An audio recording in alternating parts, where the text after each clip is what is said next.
పాకిస్తాన్ నేలలో బిలియన్ల రూపాయల సంపద దాగి ఉందని పేర్కొంటూ అమెరికా ఇప్పుడు అక్కడ భారీగా పెట్టుబడులు పెట్టాలని నిర్ణయించింది. ఒక అమెరికన్ మెటల్ కంపెనీ పాకిస్తాన్తో సుమారు $500 మిలియన్ అంటే దాదాపు 14,000 కోట్ల రూపాయల పెద్ద ఒప్పందంపై సంతకం చేసింది. పాకిస్తాన్ ఖనిజ వనరులను అన్వేషించడం, వాటిని శుద్ధి చేయడం, ప్రపంచవ్యాప్తంగా విక్రయించడం దీని ఉద్దేశం.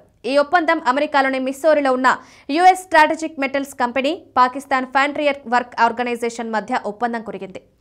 FWO పాకిస్తాన్ సైన్యం కింద అతిపెద్ద ఖనిజ మైనింగ్ సంస్థ. ఈ ఒప్పందం ప్రకారం రెండూ సంయుక్తంగా పాలిమెటాలిక్ రిఫైనరీ నిర్మించి ఖనిజాలను తవ్వడానికి కొత్త ప్రాజెక్టులను ప్రారంభించాయి.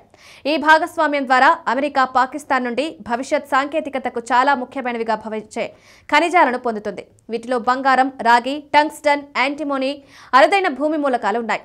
ఎలక్ట్రిక్ వాహనాలు, మొబైల్, ఉపగ్రహం, క్లీన్ ఎనర్జీ టెక్నాలజీలో ఉపయోగించే ఖనిజాలు ఇవే. పాకిస్తాన్ ప్రభుత్వం తన దేశంలో ఖనిజ వనరులు బిలియన్ల డాలర్ల విలువైనవిగా నమ్ముతుంది. వాటిని సరిగ్గా ఉపయోగించడం ద్వారా దాని దీర్ఘకాలిక ఆర్థిక సంక్షోభం నుండి బయటపడవచ్చు. ప్రధానమంత్రి షాబాజ్ షరీఫ్ స్వయంగా అమెరికన్ కంపెనీ ప్రతినిధులను కలిసి ఈ ఒప్పందం ద్వారా దేశానికి అప్పుల భారం నుండి ఉపశమనం లభిస్తుందని ఆశిస్తున్నట్లు చెప్పారు.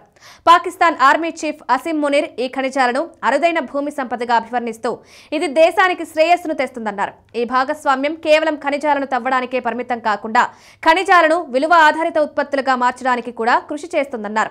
ఇస్లామాబాద్లోని అమెరికా రాయబార కార్యాలయం కూడా ఈ ఒప్పందంపై సంతోషం వ్యక్తం చేసింది.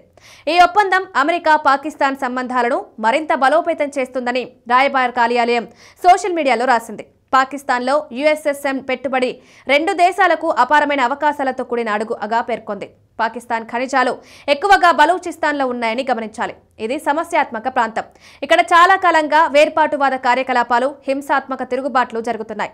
ఇటీవల అమెరికా కూడా బలూచిస్తాన్ నేషనల్ ఆర్మీని విదేశీ ఉగ్రవాద సంస్థగా ప్రకటించింది. అటువంటి పరిస్థితుల్లో ఇక్కడ పెట్టుబడులు పెట్టడం అమెరికన్ కంపెనీలకు ప్రమాదకరం కావచ్చని నిపుణులు భావిస్తున్నారు.